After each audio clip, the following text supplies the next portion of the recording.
This week, the stock market got scary. The big tech part of the market just had its worst week in over a year. The main market dropped 5 days in a row.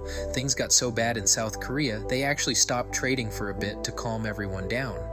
And right on cue, the loudest people in money came out swinging. So before I tell you what I'm doing about it, let me show you the damage on my own account because I'm in this with real numbers, not from the cheap seats. The portfolio closed the week at about $90,200. We started this experiment at $100,000, so we're down roughly 9.5% now, down about 2.5% just this week. 4 weeks in, that's nearly $10,000 gone on paper. I'm not going to dress that up. This was a red week. But here's the first thing to notice because it's the whole episode in one screen. This week, my most boring stocks went green while my exciting ones got cut in half. The bleeding wasn't spread evenly at all. My two most exciting AI-adjacent names got hammered. One drone stock down almost 22% in 5 days, another down over 17. Meanwhile, the boring stuff I own, Coca-Cola, my monthly dividend company, Warren Buffett's company, even my little cybersecurity position, every single one was up on the week. The calm half of my account went green while the exciting half caught fire. Hold that thought because it's going to matter. So if you opened YouTube this week, you got the same message from 100 different channels. Sell everything. The AI bubble is about to pop. Get out now while you still can. And here's the uncomfortable part. They might be right. There's a guy named Jeremy Grantham, famous for calling the last 2 huge crashes before they happened. He just said this is the biggest bubble in American history, and that the AI stocks everybody's piled into could fall as much as 70%. Some big fund in China that called the 2007 crash is saying the same thing. The whole thing is about to blow. But I'm not selling, and by the end of this, you're going to understand why and what I'm doing instead. Because here's the thing I've figured out. The people who survive one of these crashes, it's almost never the ones who saw it coming, it's the ones who had a plan for it. And look, I want to be straight with you. I'm not a finance guy, no fancy job on Wall Street. I'm a regular person trying to figure this out, same as you, learning as I go. So when everybody started yelling bubble this week, I did what any normal person would do. I went and looked it up, real quick. What even is a bubble? It's when a bunch of stuff costs way more than it's actually worth because everybody got excited and kept buying it from each other. You've seen it before. Houses in 2008. Those internet companies in 2000 that were worth billions and didn't even make money. Heck, even Beanie Babies if you go back far enough. Everybody's sure it'll keep going up forever right up until the day it doesn't. So is that what's happening now? I found this one number the money people watch to figure out if stocks are too expensive. They call it the CAPE ratio. And that's about as far as I'm going to pretend to understand the math. The idea is simple. The higher the number, the more overpriced the market is. Normally it sits around 16 or 17. Right now it's 41. And it's not just that one number. Look at SpaceX. It just pulled off the biggest stock market debut in history. Almost $1.8 trillion, trading at nearly 100 times its yearly sales. People are paying close to $100 for every single dollar the company actually brings in.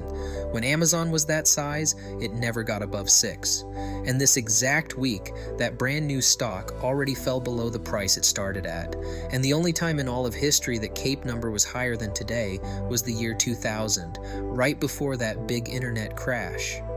So no, I'm not going to sit here and tell you the people warning about this are crazy. They're looking at the same scary numbers I just found. So why in the world am I not selling? Because here's what none of those 100 channels yelling crash will tell you. They've been yelling the exact same thing for 2 whole years. 2 years. The people who listened and sold everything have spent 2 years sitting in cash, watching the market go up without them. In this game, being early is not the same as being right. Being early is just a slower way to be wrong. And it gets weirder. Even the experts predicting the crash think the market goes up first. There's a firm that fully expects this to end badly, and they still see it climbing another 12% before it falls apart. Read that again. The people calling for a crash think it goes up first, and that makes sense when you think about how these things end. A bubble doesn't quietly fizzle out. It usually throws one last crazy party, one final run-up that sucks in everybody on the sidelines right before the floor falls out. So sell today, and I might be selling right before one last jump. I'm not trying to guess the exact day this thing pops. Anyone who claims they can do that is lying to you, probably to sell you something. I'm not predicting the crash. I'm getting ready for it. That's a different thing. And that difference is the whole plan. Here's the plan. 4 simple parts. Part 1. When something I own goes way up, I sell a little bit of it, and I think this is called trimming. Not all of it, just a slice. Say a name doubles. I sell off a quarter, just enough to pull my original money back out and let the rest run for free. If it keeps climbing, great, I'm still in. If it crashes, I already locked in real money instead of watching it disappear. And just so you know I'm playing it straight, that's not what this week was. Nothing of mine ran up enough to trim, so I didn't. The rule only fires when the market actually hands you a winner. Part 2. That money you take off the table doesn't just sit there. Cash isn't lazy. Cash is money waiting to go shopping. When everything crashes and everyone's too scared to move, the only person who gets to buy on sale is the one who kept some cash ready. I've got about $6,000 in cash right now doing absolutely nothing, on purpose. You build up cash near the top so you've got money to spend at the bottom. Part 3. I'm making a shopping list. Right now. The exact companies I'd buy and the exact price I'd pay, written down before the panic hits. Here's a real one off my list.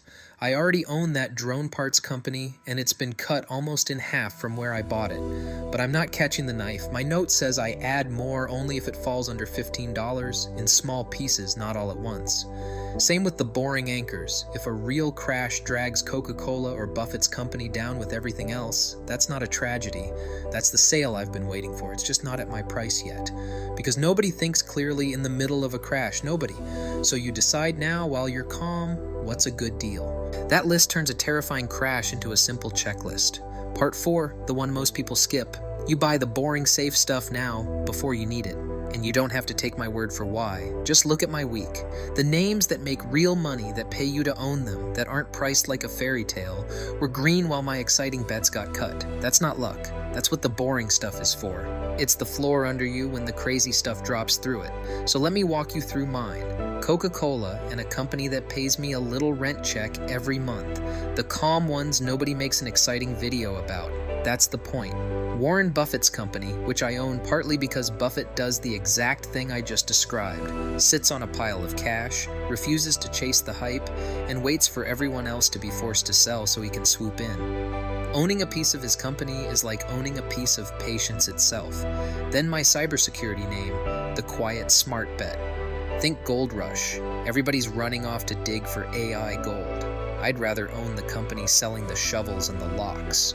If AI is real, and I think it is, even with prices gone nuts, all of it needs protecting. That was my best performer this week. And then the drone and defense names, the ones that took the beating, the story underneath them hasn't changed. That merger I've tracked for a month, the one with the SEC filing and the New York Stock Exchange listing, is still on track to close. The price fell. The reason I own it didn't. I'm watching the close, not the daily chart. Here's what my account is not. It's not 7 different versions of the same overpriced AI stock. And that matters because here's a fact that scared me more than any headline. Just 10 companies now make up almost half of the big tech index. So people think they own a nice mix of stuff. They actually own one giant bet on a handful of names. And when that crowd all runs for the exit at once, that's when people get hurt. Now let me argue against myself for a second because that's the job, and nobody else online does it on their own plan. My honest worry isn't that I'm holding too much cash, it's the opposite. With only $6,000 on the sidelines, I'm not sure I've saved up enough to really take advantage of the deals a crash would hand me. That's the real risk in my plan, and I'm not going to pretend it away. What I won't do is swing the other way and be the guy who's all in and praying on the day the music stops. So what am I actually doing this week, with the market down 5 days straight and the doom crowd celebrating? Nothing. And I really want you to sit with that, because doing nothing on purpose might be the hardest skill there is. I'm not selling because I'm scared. And I'm not buying yet either. 5 bad days is a wobble, not the crash. And the prices on my shopping list are still lower than this. I'm holding my boring stuff, watching my prices, and keeping my cash ready. Doing nothing on purpose with a plan is a move. Maybe the most underrated one there is. Maybe the crash everyone's promising shows up in 3 months. Maybe 3 years. I honestly don't know, and neither does anyone screaming at you to sell today. But whenever it shows up, I won't be the one frozen at my screen panicking. I'll have my list, I'll have my cash, and an account already built to take the punch. We just watched it take one this week and stay standing. That's not a prediction, that's a plan. If you want to do this right along with me, set up your own pretend portfolio and build your own version of this plan. Your boring anchors, your cash, your shopping list. Then let's compare when the dust settles. Drop your shopping list in the comments, the names and the prices you're waiting for. I read every single one, and I'll even run them through the AI tracker for you if you want. Dumb money, smart moves. The 100K experiment continues.